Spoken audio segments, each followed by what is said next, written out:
gentlemen, family and friends, rabbis and members of our community, welcome and thank you all so much for coming here tonight to celebrate my Bar Mitzvah with me. I especially want to welcome my Savta, who flew in from Montreal, and my Bubby and Zayu, who came from San Diego. I wasn't exactly born on the most convenient day of the Jewish calendar. Passover is a hectic time, yet so much my family came in.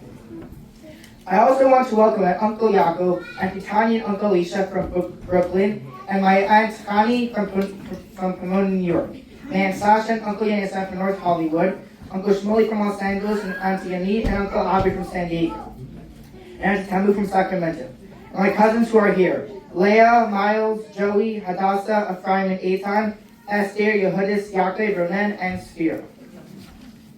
And of course, how can I not welcome and thank my dear brothers and sisters, the greatest siblings on earth. Hadassah, Levi, Chaya, and Chana, and Bensi, who are hopefully asleep. I would also want to thank my dog, Gruber. Nah, we don't have a dog. And now for my speech. My father starts off his speeches with a joke. When I asked him what joke I should use, he told me the joke is that you're giving the speech.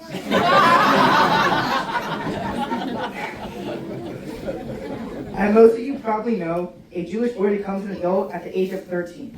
But wait, have you ever wondered why? How can a 13-year-old boy become an adult?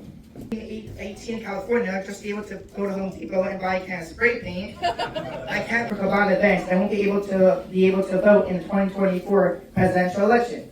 Even if I lived in South Dakota, I couldn't get my driver's permit until I turned 14. So as a sense in becoming an adult at 13 years old. In the secular world, adulthood is measured by when you get a job, make a living, join the army, and be independent. If you can't do that, the world calls you an adult. But in Judaism, we look at things a bit differently. For a Jew, adulthood begins at a time when you can learn Torah, fulfill mitzvahs, and serve God properly. If you can't do that, you're a Jewish adult and ready to fulfill the mission Hashem has set out for you. I always hear my father say that in Judaism, there's no such thing as a teenager. Earlier this week, I stood here as a 12-year-old kid, and now I stand here in front of you, a full-fledged 13-year-old adult. Now you would think this birthday would be a holiday for me, a vacation day from school to celebrate, maybe with a trip to Universal Studios, but it's not. In 1929, the Rebbe wrote a letter to his nephew, who was celebrating his Bar Mitzvah. In that letter, the Rebbe points out that in Jewish law, Bar Mitzvah Day is not a legal holiday. It's not like a Shabbat or Chag. Why not? Because adulthood is not a party and life is not a vacation. Quote the famous second century sage Rabbi Tarfon, the day of our life are short and there's a lot of work to be done. Joining the major leagues and becoming Bar Mitzvah is a big honor and privilege, but I need to take it seriously and work hard. In Haggadah, which was read in millions of homes around the world last week, we talked about the four sons of the Passover Seder. They each want to know why we are celebrating Passover, and so we tell each of them the story of the holiday. There's the wise son, the wicked son, the simple son, and the son who can't ask the question. Now, I personally identify as the wise son. At least that's what my parents tell me to do. I'd like to share a thought about the wicked son. I won't get into which my siblings identify as the same. Let's look at the actual question he asks. He says, what's the meaning of this work you are putting into celebrating Passover? Well, what's wrong with his question? Why is he called the wicked son for asking this? It seems like a pretty innocent question. He simply wants to know why we're working so hard to celebrate Passover. The Jerusalem Talmud, which was written 150 years before the Talmud we generally study, clarifies this for us. The wicked son is really asking, why is God burdening us year after year and forcing us to observe Passover? In other words, his problem is that he sees Passover and all other mitzvahs as a burden. Why do I have to be bothered to come to the Seder and eat matzah when I can be playing video games? Why do I have to wake up to daven, pray, with the phone when I can sleep in? Why the misery of 8 days without cakes and cookies? Why can't I just do what I want, when I want, and how I want? These are the questions of the wicked son.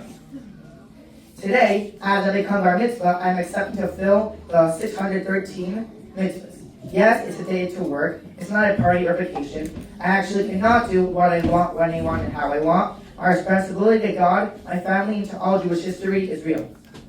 But at the same time, it's the greatest privilege, and it is a responsibility I take on with tremendous pride and joy, not as a burden or bother. This has been true throughout my life. You see, most 13-year-old boys in Chabad grow up in vibrant Jewish community filled with synagogues, Jewish day schools, kosher stores, and restaurants. Marin County is, what can I say, not exactly that way. The closest kosher pizza shop costs us a 6-hour drive to San Fernando Valley. I am growing up away from all the excitement and luxuries of a hustling and bustling Jewish community. Is it always fun in a party? No. Being the rabbi's oldest son means I have to live up to the title and responsibility. But it's a privilege. My parents had the great fortune to be sent by the Rebbe to Novato as his ambassadors, to share Torah and Judaism and to build a Jewish community. I was 1 year old at the time. They were tirelessly late into the night, sometimes just to help one more Jewish family in our community. They do it, not as a burden, liability, or bother. They do it with enthusiasm, with vigor and joy, and as a labor of love. As I become a full-fledged Jewish adult and become responsible for the mitzvahs, I hope I can follow their example. Thank you, Mommy and Tati, for setting the example and teaching me what it means to live a truly Jewish and selfless life. Thank you for the countless hours you put into molding me. Thank you for showing me what it means to serve Hashem joyfully and be a chassid of the Rebbe. And lastly, thank you to each and every one of you in this community for caring so much about me and for being there with me at my side at every milestone of my life. May our marriage go from this celebration to the final celebration we've all been waiting for so long, the coming Mashiach now. Amen.